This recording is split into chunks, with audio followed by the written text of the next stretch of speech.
Shalom, shalom mes bien-aimés dans le Seigneur. Je vous salue tous au nom suprême et précieux de notre Seigneur Jésus-Christ.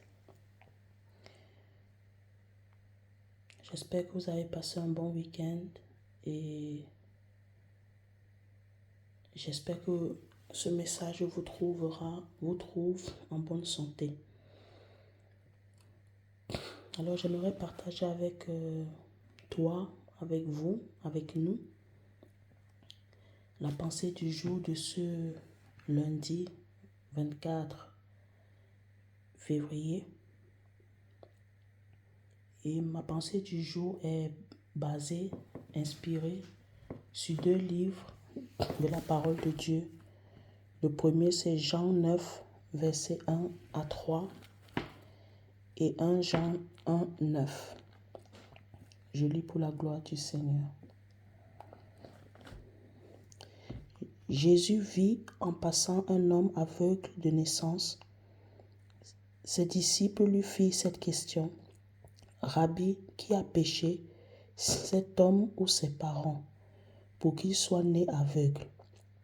Jésus répondit, ce n'est pas que lui ou ses parents aient péché, mais c'est afin que les œuvres de Dieu soient manifestées en lui. Amen. 1 Jean 1,9. Si nous confessons nos péchés, il est fidèle, donc Dieu est fidèle et juste pour nous les pardonner. Il ne va pas seulement nous pardonner, mais il va aussi nous purifier de toute iniquité. Je rends gloire à Dieu pour sa parole, car sa parole est la vérité.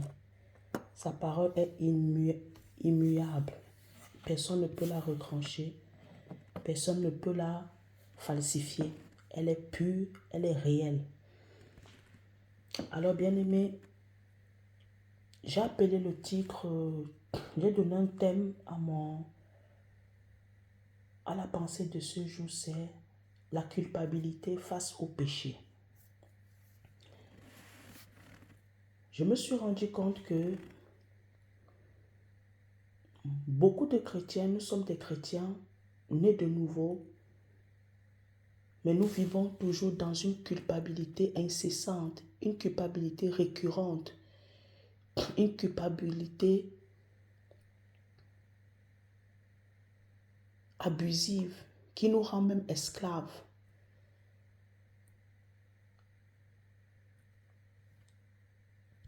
Ici, je ne suis pas en train de dire de ne pas culpabiliser lorsque tu as péché.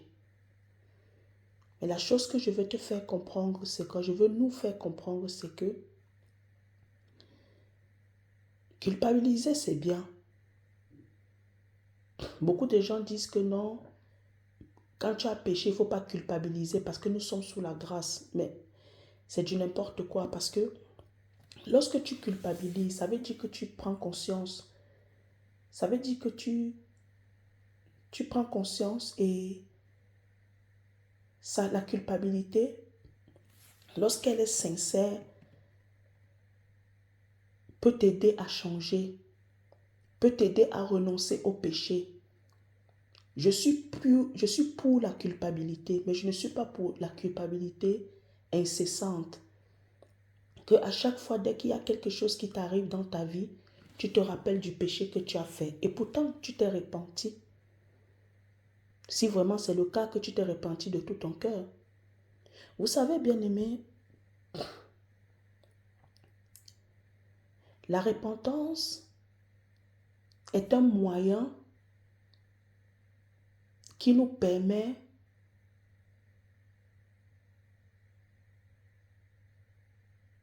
de nous réconcilier, qui nous permet encore de nous relever. La repentance est un moyen qui nous permet de nous approcher de Dieu. La repentance est un moyen d'humilité. La repentance est un moyen de... Lorsque tu te repens, ça veut dire que tu renonces au mal. Ça veut dire que tu Tu es aussi, comment vais-je dire, quel mot que je peux trouver? Lorsque tu te répands, c'est comme si tu es en train de dénoncer Satan et ses œuvres. Le premier texte que je nous ai lu, c'était basé sur l'aveugle de naissance. Vous voyez, les disciples du Seigneur l'interrogent en lui posant la question, qui est coupable? Qui a fait? Qui est la cause de l'aveuglement de naissance de cet enfant? Lui-même ou ses parents?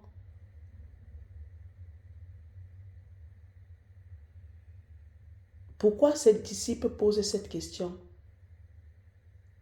Parce que, bien aimé, il y a des maladies que nous pouvons contracter à cause du péché. À cause du péché de nos ancêtres, de nos grands-parents, de nos aïeux, à cause du péché de nos parents. La parole de Dieu dit que Dieu ne prend pas pour innocent l'innocent.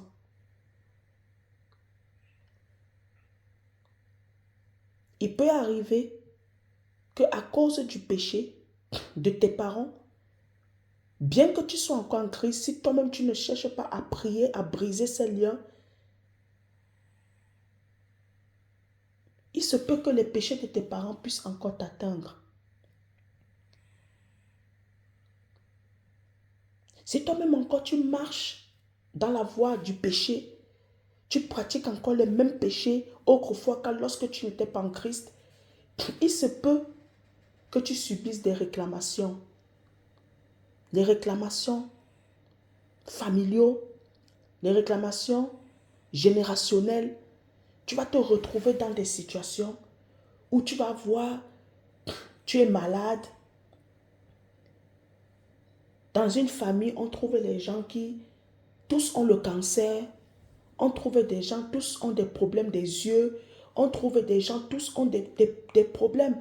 Ce n'est pas seulement sur une personne, mais c'est plusieurs personnes qui vivent les mêmes choses. Ce passage que j'ai pris démontre aussi la question que les disciples ont posée.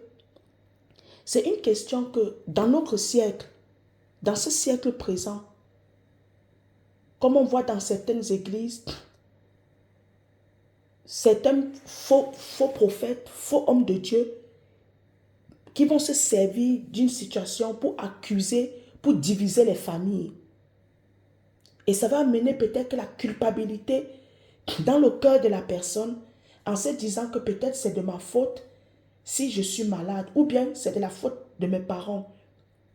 Si la personne n'a pas la connaissance, si la pensée de la personne n'a pas été régénérée, si les pensées de la personne, si la personne ne marche pas dans la vérité, dans la lumière de la parole de Jésus-Christ, cette personne-là peut entrer dans une culpabilité ou bien peut commencer à aller accuser les parents et qui peut-être ses parents, certainement, et qui peut-être ses parents sont innocents. Mais à cause de la mauvaise information, à cause de l'ivraie de Satan, la personne peut se retrouver en train d'être en division avec ses parents, avec les membres de sa famille, parce qu'elle a reçu une information biaisée, une information corrompue, dans le but de créer en elle, de faire ressortir en elle l'animosité, la rancœur, la haine, la jalousie, la méchanceté, l'aigreur, le non-pardon.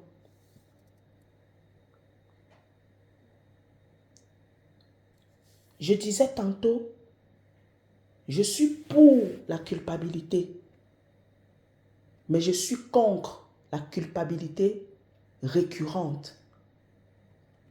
Dans ce verset-là, premier verset, c'était ni les parents de l'enfant, ni l'enfant qui avaient péché. Parfois, Dieu peut faire des trucs comme ça, juste pour qu'au travers de, de la personne ou de l'enfant, sa gloire puisse se manifester. pour qu'il puisse démontrer sa puissance, afin que son nom soit glorifié, afin de se faire connaître à ceux qui ne le connaissent pas. Mais il y a des cas aussi, nous n'allons pas le nier, que souvent les enfants, à cause de l'ignorance de leurs parents, à cause du péché de leurs parents, ces enfants-là naissent malades. Ces parents-là naissent handicapés. Peut-être parce que les parents, la maman, elle était enceinte, ne faisait pas les choses comme il fallait, ne vivait pas n'avait pas une vie saine. Ou bien souvent, l'enfant lui-même, il naît, il grandit, l'enfant se retrouve en train de mener une vie qui n'est pas dans la volonté de Dieu. Et cet enfant se retrouve en train d'avoir des maladies et des maladies à cause du péché. Souvenez-vous de l'homme qui était face à la piscine de Bethesda. Cet homme-là, le Seigneur Jésus-Christ, lorsqu'il a guéri, lui a dit, tes péchés te sont pardonnés. Prends ton lit et marche. Cet homme-là, à ce moment-là, il avait besoin du pardon de ses péchés pour ancrer, pour hériter, pour recevoir sa guérison.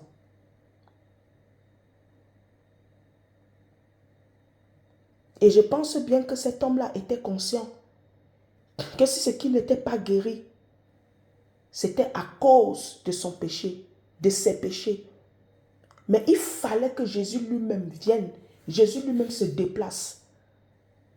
Il fallait qu'à cet instant-là, ça ne soit pas un ange qui faisait bouger l'eau de la piscine pour que cet homme-là aille se plonger. Il fallait que celui-là qui ôte le péché, lui-même il vienne pour ôter le péché, faire des déclarations sur la vie du monsieur pour que le monsieur puisse être guéri. Il y a beaucoup de personnes parmi nous. Nous sommes dans des culpabilités. Ça nous empêche de louer le Seigneur. Ça nous empêche d'être épanouis. Ça nous empêche d'accepter, de recevoir le pardon de Dieu. Bien que Dieu nous ait pardonné, parce que le pardon de Dieu, on le reçoit par la foi. Ce n'est pas la repentance, pas le moyen de la repentance et pas la foi. Lorsque tu sais que tu t'es réellement repenti d'un cœur sincère,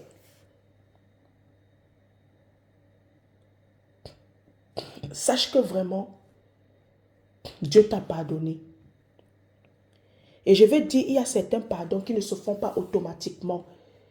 Il y a des pardons que lorsque tu t'es repenti, comme Zachée, Zachée n'a pas forcément dit « je me repens ». Mais la repentance de Zachée s'est démontrée par le fait que Zachée a rendu les biens mal acquis. Il est allé au-delà même de rendre les biens mal acquis. Il a même donné encore aux pauvres. Souvent, ce n'est pas le fait de dire que je me repens. Souvent, même lorsque nous disons nous nous repentons, nous ne nous repentons pas réellement. Il n'y a plus de véritable repentance dans l'Église. Beaucoup de chrétiens aujourd'hui se disent que comme on est sous l'air de la grâce, de la dispensation de la grâce, on n'a pas besoin de repentance. Mais 1 Jean 1,9, ça fait partie du Nouveau Testament.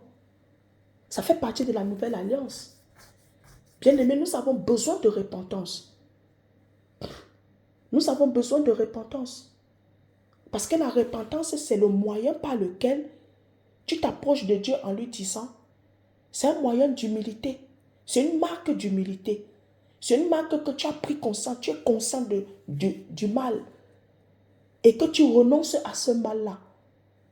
Tu ne le fais pas parce que forcément, tu veux être guéri, ou bien parce que forcément, tu attends peut-être une promotion et tu te dis que si tu vas te repentir, tu te crois intelligent, malin, que tu vas manipuler Dieu. et que lorsque tu vas te repentir, Dieu va t'accorder cette bénédiction. Mais si tu te repens, c'est parce que tu es conscient que le péché mène à son salaire, c'est la mort. Et ça peut d'abord commencer par la mort spirituelle en te séparant de Dieu. Parce que la parole de Dieu dit, tous ont péché et tous ont été privés de la gloire de Dieu. C'est à cause du péché que le monde va mal. C'est à cause du péché que Jésus-Christ est mort sur la croix de Golgotha. Afin que nous puissions être libres du péché.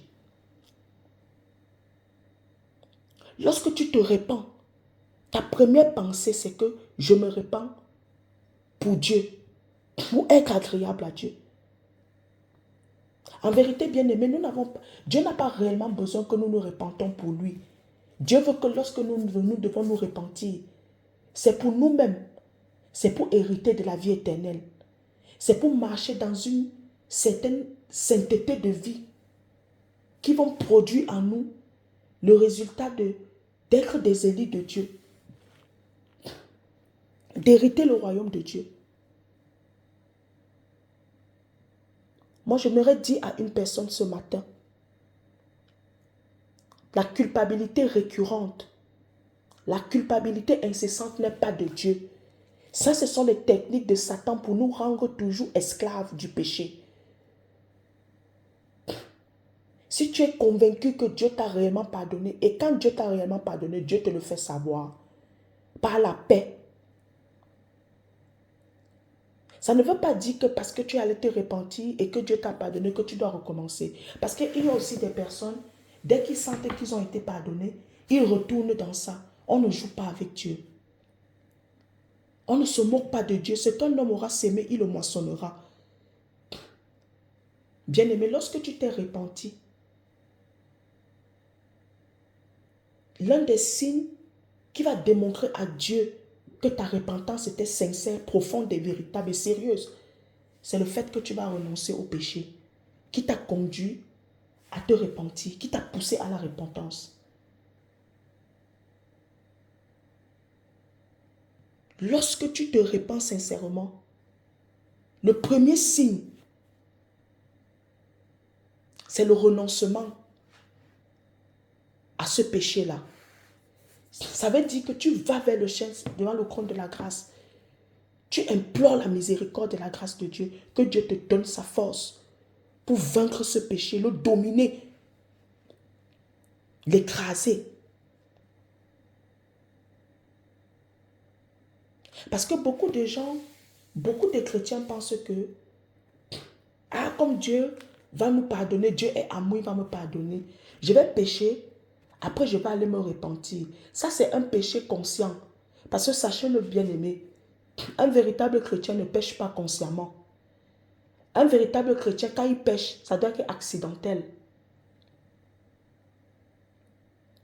Ça doit être accidentel. Un véritable chrétien ne peut pas avoir une vie de péché, ne peut pas avoir ce style de vie. Un véritable chrétien ne peut pas vivre continuellement dans le péché. Un chrétien doit pécher, ça doit être accidentel, ça doit même être du style même que lorsque tu le fais même, ce qui va suivre, c'est que tu es mal, tu es triste. Mais il y a des chrétiens qui, quand ils pêchent, ils n'ont pas mal. Ils ne culpabilisent pas. Moi, je me rappelle une fois, j'assistais à un programme sur Twitter. On parlait de la culpabilité. Le thème, c'était aussi le même thème. Après, on parlait de la culpabilité. Il y avait beaucoup de frères qui disent que oui, mais culpabiliser, ce n'est pas bien. Moi, j'ai dit, frère, ce que vous dites, ce n'est pas bon.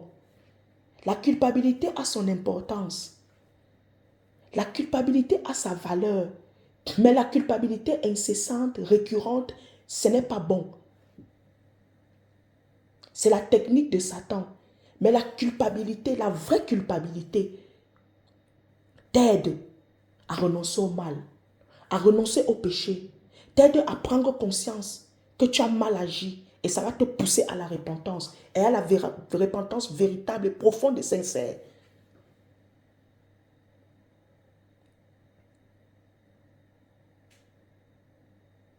Et lorsque tu prends conscience de ça, tu vas commencer à aider les autres, à partager ton témoignage afin d'éviter aux autres de tomber dans le même piège que tu es tombé. C'est ça au fait. C'est aussi ça le résultat de la repentance. Lorsque tu te répands, tu prends ce témoignage-là, non pas pour aller te vanter, non, c'est pour rendre témoignage, c'est pour aider, édifier les autres. C'est pour mettre en garde les autres. C'est un moyen de prévention pour les autres. C'est un moyen d'amour que tu manifestes à ton prochain, de dire, parce que ce que toi tu as vécu, tu n'aimerais pas que les autres le vivent. Parce que bien aimé, je ne veux pas vous mentir. Lorsque tu es dans le gouffre du péché, lorsque tu es englouti par le péché, ce qui te conduit, c'est la confusion. Ce qui va te précéder, c'est la confusion. Ce qui va dicter ta vie, c'est une vie de confusion.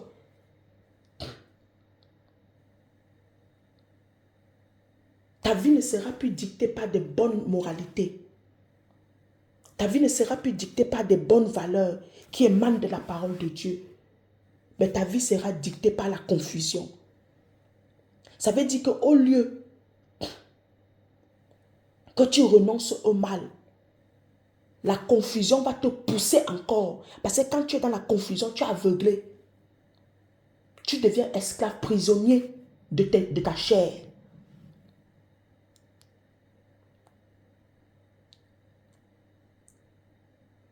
Et la repentance, ce n'est pas quelque chose que faut prendre à la légère, que tu te répands, tu pêches aujourd'hui, boum, demain tu te répands, vite fait tu te répands. Non.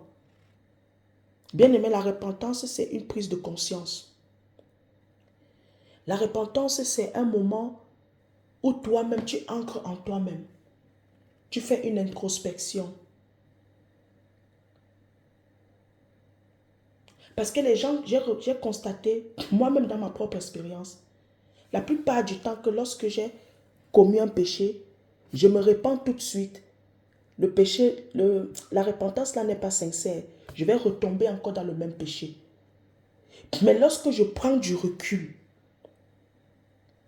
lorsque je prends réellement du recul face au péché, je me rends compte, je commence à éveiller quelque chose en moi. Et c'est cette chose-là qui va m'amener à la profonde et véritable repentance. Il y aura une culpabilité sincère et profonde. Mais cette culpabilité-là, dès le moment que tu t'es repenti et que tu as la conviction du pardon de Dieu, la culpabilité-là t'abandonne. Souvent même, ça n'attend même pas forcément que Dieu te pardonne. Ça n'attend pas avoir une sensation que Dieu t'a pardonné. Lorsque tu as la culpabilité et lorsque tu fais ce qu'il faut, dès que la culpabilité part, sache que Dieu t'a pardonné. Mais maintenant, ce qu'il faut faire, il faut mettre des garde-fous autour de toi. Ça veut dire prier, renoncer au mal. Renoncer au mal. Se servir de la parole de Dieu comme bouclier. C'est vraiment aller vers Dieu, lui demander sa force. Non pas parce que tu as peur de retomber dans ce péché-là. Du moment que tu as renoncé, Dieu t'a même déjà donné la force de renoncer. Mais le fait d'aller vers Dieu, toi-même lui dire, papa, donne-moi la force. C'est une manière de lui dire que sans toi, je ne peux rien. J'ai besoin de ta force, j'ai besoin de toi. C'est une forme d'humilité que tu démontres à Dieu, que tu as besoin de lui. Que c'est ni par ta force, ni par ta puissance, mais c'est par son esprit. Hein, bien-aimé. Et je m'aurais aussi dit quelque chose. Lorsque nous nous sommes repentis, les conséquences du péché reviennent à Dieu. Hein. Les conséquences du péché reviennent à Dieu. Ça dépend de la souveraineté de Dieu. Bien-aimé, ce n'est pas à toi lorsque tu as péché. tu commences à aller te flageller, tu commences à aller tu commences à déclarer des paroles de malédiction sur ta vie, tu commences à faire des trucs parce que tu veux payer, parce que tu te trouves indigne, parce que tu veux payer, tu veux toi-même t'auto-condamner, tu veux toi-même t'auto-faire la justice. Tu veux t'auto-faire la justice en te mortifiant, je sais pas, tu commences à avoir des attitudes, hein? Tu commences à te priver des trucs, tu commences à faire des trucs. Non, j'aimerais que tu saches que lorsque tu t'es repenti sincèrement, les conséquences du péché reviennent à Dieu. Ça dépend de la souveraineté de Dieu. C'est comme Dieu peut te châtier pour te servir de leçon, parce que ça, c'est son amour. Dieu l'a fait avec David. Hein? Dieu l'a fait avec David. David, après avoir péché avec Bathsheba et tué Uri, Dieu, Dieu a châtié David hein, en tuant le fils qu'il a eu avec Bathsheba, le premier fils qu'il a eu avec Bathsheba. Hein. Malgré que David s'est repenti et tout, mais non, Dieu n'a pas laissé passer ça. Donc, c'est Dieu, c'est la souveraineté de Dieu. Ça dépend de la souveraineté de Dieu, les conséquences face au péché.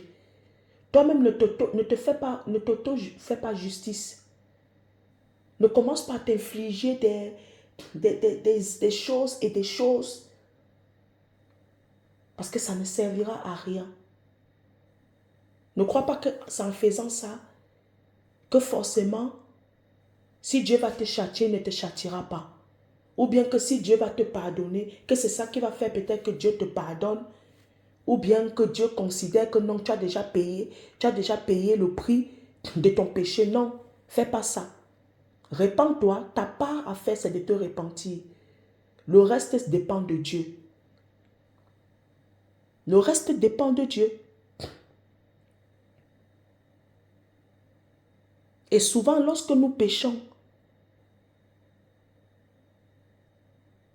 arrêtons peut-être souvent de croire que, ok, on a péché, est-ce que peut-être il faut maintenant que Dieu te châtie parce qu'il sait que s'il ne le fait pas, tu vas te perdre. Il faut vraiment que tu passes par le feu, par cette épreuve-là, pour que réellement tu renonces à ce péché, pour que réellement ton vêtement soit de nouveau blanc. Toi, tu commences à t'indigner du fait que tu dois payer les conséquences de ton péché. Non, bien-aimé. Tu ne vas pas commencer à te justifier. Oh Seigneur, j'avais fait ça parce que non. Ça, ce n'est pas la repentance. Et je veux dire ça à quelqu'un ce matin. La véritable repentance, on ne se justifie pas. On ne se justifie pas lorsqu'on se repent. Lorsque tu te justifies, ça veut dire que tu mérites, tu t'octroies le droit d'avoir péché. Et ça veut dire que tu peux recommencer.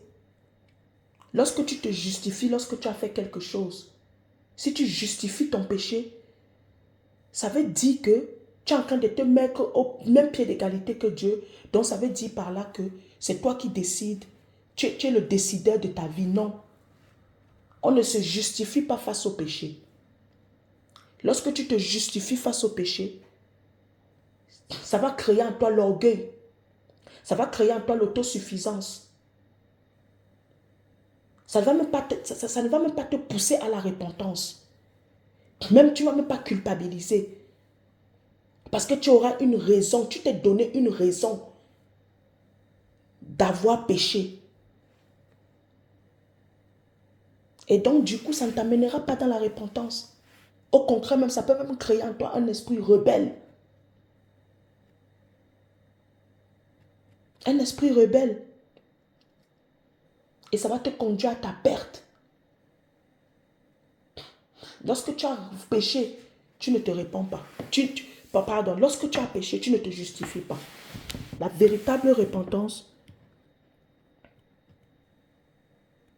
ne se qualifie pas par la justification. Mais la véritable repentance se qualifie par ton humilité.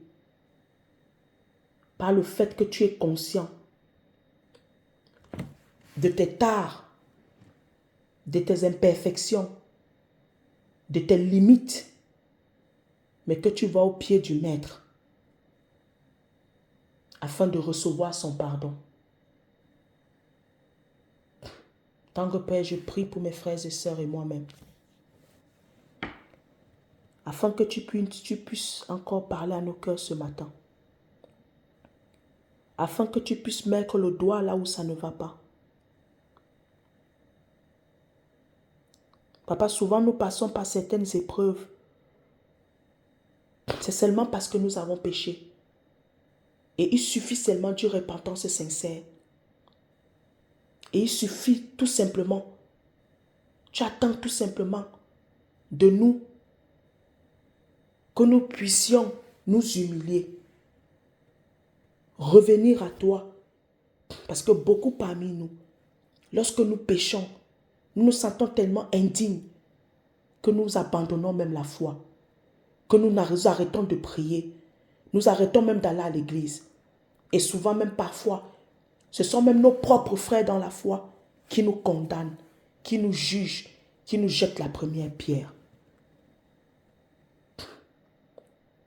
Et ce sont même eux, même parfois, lorsque nous avons oublié le péché, parce que réellement tu nous as pardonné, mais eux, ils viennent nous rappeler ce péché-là.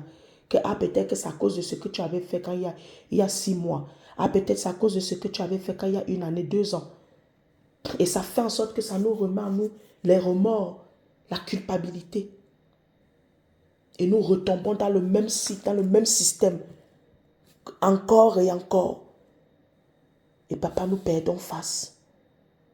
Je te prie, éternel Dieu mon roi, de parler à nos cœurs, de restaurer nos cœurs, de restaurer aussi nos pensées, de nous aider à faire ce qu'il faut au bon moment.